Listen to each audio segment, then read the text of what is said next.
Good morning dear student. जैसा कि आप सब लोग जानते हैं, हम chapter number 10 motion and sorry motion and measurement of distance को स्टडी कर रहे हैं। तो आज का हमारा लेक्चर है measuring the length of a curved line. एक कर्व लाइन की लेंथ की मेजरमेंट हम कैसे करेंगे। We can not measure the length of a curved line directly by using a metre scale. हम मीटर स्केल के यूज़ से डायरेक्टली हम क्या नहीं कर सकते हैं, हम लेंथ को मेज़र नहीं कर सकते हैं। We can use a thread और a measuring of length of a curved line. हम किस चीज़ का यूज़ करेंगे, हम यहाँ पर थ्रेड का यूज़ करेंगे एक कर्व लाइन को की लेंथ को आइडेंटिफाई करने के लिए कि उसकी लेंथ आखिर कितनी है। तो activity 4, use a thread of measure to length of curved line A B. एक ए बी लाइन जो है, ए बी जो कर्व्ड लाइन है उसको मेजर करने के लिए हम किस चीज़ का यूज़ करेंगे, हम एक थ्रेड का यूज़ करेंगे, एक धागे का यूज़ करेंगे। Put a not on a thread near it's one and. Place it not place this knot on the point A. Now place some portion of the thread along the line. अब आपने क्या करना है, line के साथ साथ अपने thread को आगे की ओर बढ़ते जाना है। Keeping it turned using your finger and thumb, hold the thread at this end point with one hand. Using the other hand, stretch the line more portion of the thread along the curve line. Go one, repeating this process till the end B of the curved line is reached. और इस process को हमने लगातार आगे की ओर बढ़ाना है। पहले हमने छोटे से धागे से इस कर्व लाइन की, जो कर्व लाइन ए बी है,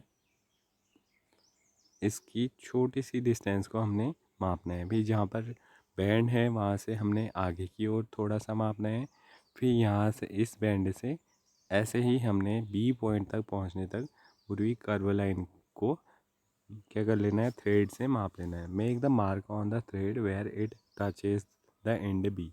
और उस पॉइंट को जहाँ पर बी पॉइंट को टच कर रही है कर्व लाइन की थ्रेड, वहाँ पर क्या कर देना है, हमें पॉइंट कर देना है। Now stretch the thread along a metre scale, measure the length between the knot it in the beginning and the final mark on the thread. तो जो फर्स्ट नॉट था जहाँ से हमने स्टार्ट किया था मेज़र करना, वहाँ से लेकर के फाइनल मार्क वाली पोजीशन तक हमने थ्रेड की लंबाई या लेंथ को मेज़र करना है। किसकी हेल्प से, मीटर स्केल की हेल्प से। This gives the length of the curve line A B. और इस प्रकार से हमारे पास जो ए बी कर्व लाइन है उसकी लेंथ हमें मालूम हो जाएगी। We see that we need a lot of care to ensure that we are measuring distances and length correctly. हमें क्या ध्यान में रखना है, हमें इस बात का ध्यान रखना है कि हम जो कर्व लाइन है उसकी डिस्टेंस को थोड़ा थोड़ा करके और उसकी लेंथ को करेक्टली हम क्या करें, मेज़र करें। And we need some standard unit and devices with which we measure the distance and then convey our result to other. तो किसी और को रिजल्ट बताने से पहले सबसे पहले हमें किस चीज़ की ज़रूरत है, एक स्टैंडर्ड यूनिट की ज़रूरत है, जिससे हम क्या करेंगे, उस लेंथ को मेज़र करेंगे। अगला टॉपिक है आपका मूविंग थिंग्स अराउंड अस। हमारे चारों ओर कौन कौन सी चीज़ें मूव होती हैं। Activity 5, think of some object you have seen recently. आपने चारों ओर जो आपने ऑब्जेक्ट देखे हैं रिसेंटली, उनके बारे में सोचना है। List them in table 10.4। और उनको 10.4 में आपने उनको लिख देना है। दीज में include a school bag, mosquito, a table, people sitting on chair, or people moving about. The list may also have butterfly, a dog, cow, your hand, a small baby, a fish in water, a house, a factory, a piece of stone, a horse, a ball, a bat, a moving train, a sewing machine, a wall clock, or the hand of a clock. Make the list as large as you can. Which of these are moving, which are the rest. तो इन सारे object में से आपको बताना है कि कौन से ऑब्जेक्ट में मोशन हो रहा है और कौन से में नहीं हो रहा है। जैसे हाउस की अगर हम बात करें तो हाउस क्या है, एक नॉन मूविंग ऑब्जेक्ट है। टेबल भी नॉन मूविंग है। क्लॉक क्या है, क्लॉक मूविंग है। अ फ्लाइंग बर्ड है और second hand of the clock.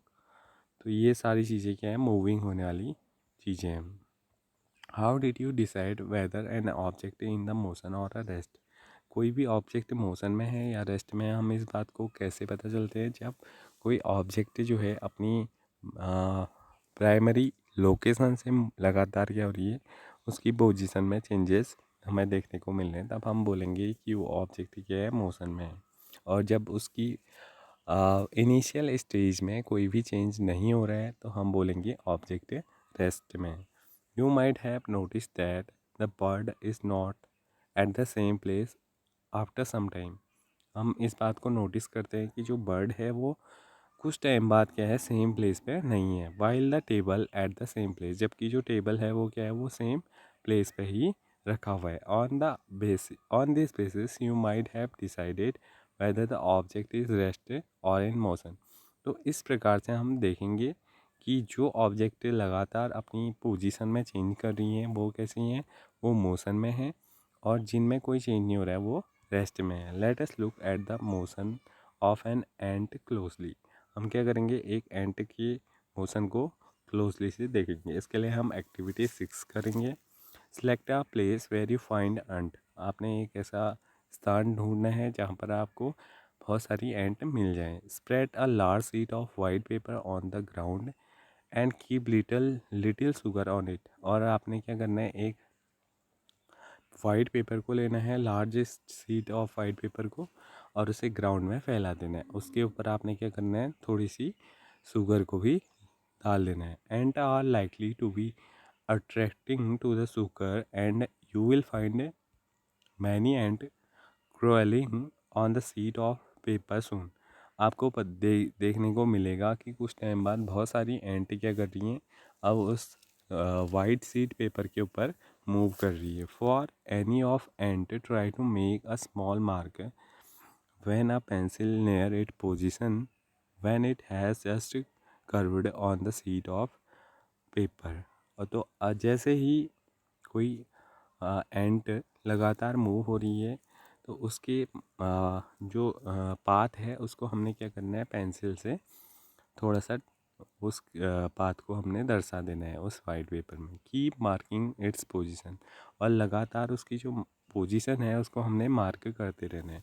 After a few second as it move along on the sheet of paper, after some time snag the paper free of sugar and the end.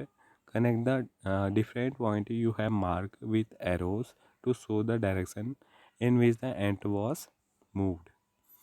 तो इसके बाद आपने क्या करना है, कुछ देर बाद आपने चीनी को हटा देना है पेपर में से, और सारी अंट को भी आपने हटा देना है। उसके बाद जितने भी पॉइंट को आपने मार्क किया था उन्हें आपने कनेक्ट कर देना है एक दूसरे से, जिसकी वजह से हमें पता चलेगा कि जो एंट है उसका जो मोशन पाथ है वो कैसे है। Each point you have mark